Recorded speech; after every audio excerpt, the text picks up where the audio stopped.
Hello guys and welcome to my new video. Sorry I haven't been posting in a while. I just was really busy. We're going to be studying this Budapest Gambit. I'm sure you've heard it before, but if you haven't, then welcome to this video. D4, Knight F6, C4, E5, the Budapest Gambit. White has very strong control of the center, and black offers.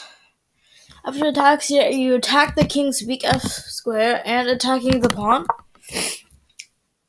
After bishop blocks with F4, you attack the pawn a second time, and then Knight F3. Before we get into that, there's many ways to defend the pawn. Queen D4 is by far the worst because after D6, protecting the knight, take. If you take the free pawn, bishop to E5. If you try to hang on, you trade queens, and then you take that, and you take the rook. F4 just runs into C5, which is really inconvenient because you just weaken this pawn even more. And you give your opponent development for almost nothing. Knight F3, bishop to C5, blocking the bishop. After a couple of developing moves. By the way, A3 is optional. I think castles would be a lot more interesting. This is main line, folks, and you can play this in the game just as an opening guide, maybe. So as A5 here, trying to finish out this bishop because this pawn blocks in your own bishop. You go here and let's turn off these. After bishop to B2, fianchetto, you take the free pawn, take, castle, rook A6, queen D5, and you just forklift. This rook is coming in here. This is dangerous for your opponent. You just gotta have bulldozing rooks, bring this bishop back for an attack. And this bishop will get into the action, and this is almost undefendable for white. After main line with knight C6, you have knight F3, but you also have G5. Now, G5 is a very strong, aggressive move. Knight C6 is by far more common, but many people love G5 because after bishop to G2, bishop to G7, applying a lot of pressure on that pawn. And then this is a position that Budapest players love. Because if they try to take, you take with the knight. If you take with the pawn, then the bishop gets taken. For bishop to F4, you have D6, G3, bishop to F5, fianchetto, here, castle. If they try to take here, you just go here, and after they retreat their bishop here, you just take the free pawn here, and now this knight is weak. After long castle,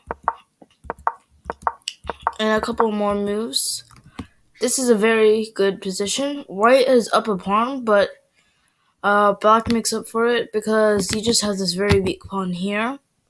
And your pieces are pretty well placed. This king is weak because there's way too much pressure.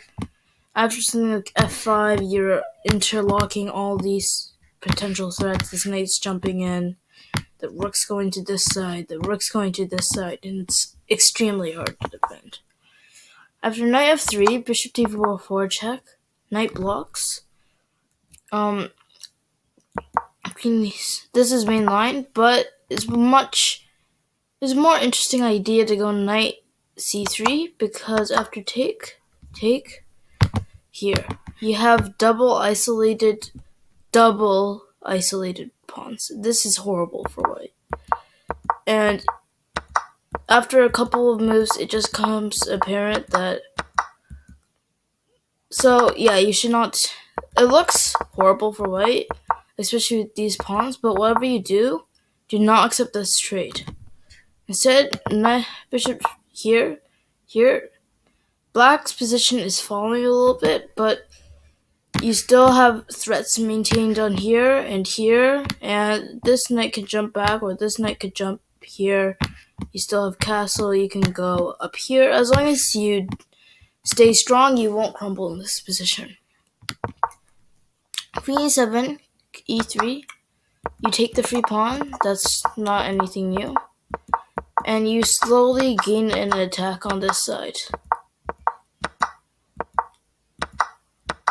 It looks like you just lost a pawn, but it doesn't really matter. You have a strong attack on the king.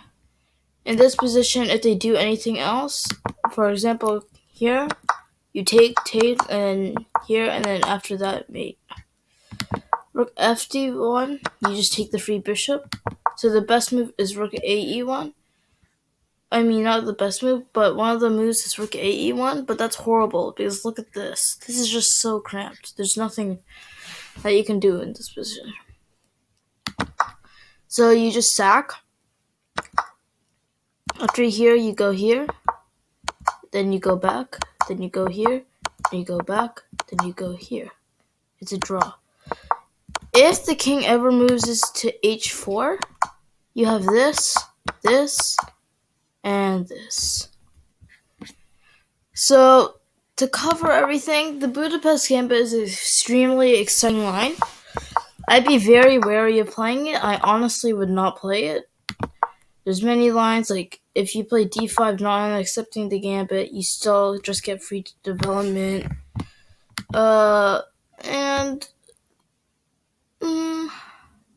I think I'll play a game out just to show you how it might transpose.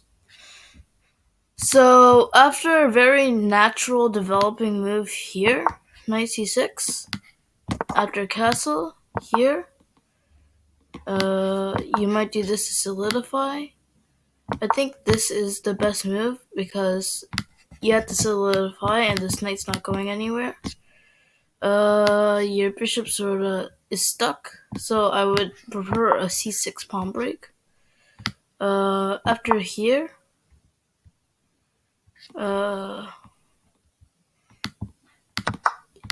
this is an interesting idea. I think it'd be an interesting idea to have a queenside attack. After a block with a4, this is not good because it runs into complications with this, and then you just take the free rook. So another idea is to go like here, and after something like knight goes like knight guards the pawn. You still have ideas like this, and then after like an obvious block, you have other ideas. Now you can try and transpose your bishop here. If they ever move this queen away to c2, you just push b5. If they take, you just take the free rook. So they'll most likely try to do this, and preparing to conventional the bishop and maybe open up lines a bit.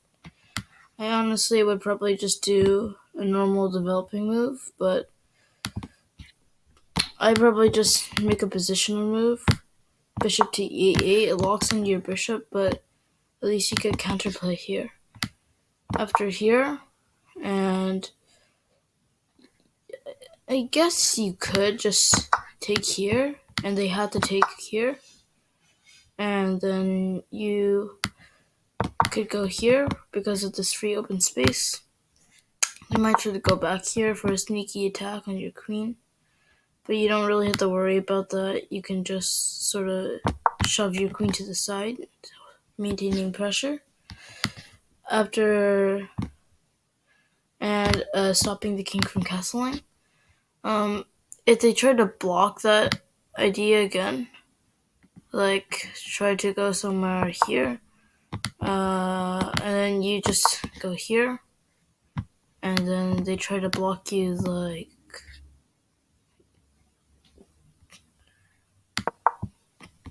no, you can't. They can't block you like that. That's just dumb. They could try to go here, In the meanwhile, I think a normal move like bishop back to d7, just keeping an eye on these lines. After the obvious here, just kidding because it's just hangs the knight. You offer a trade of white will try to offer a trade of queens, and then after here, this is a good position. I think it's better to try and reroute the knight to this side, but in the end, I think black ends up with a very solid position, and that's why many people like to play the Budapest Gambit. I'll just be saying the rest of the thing without commentary because I don't have much time currently. But, yeah.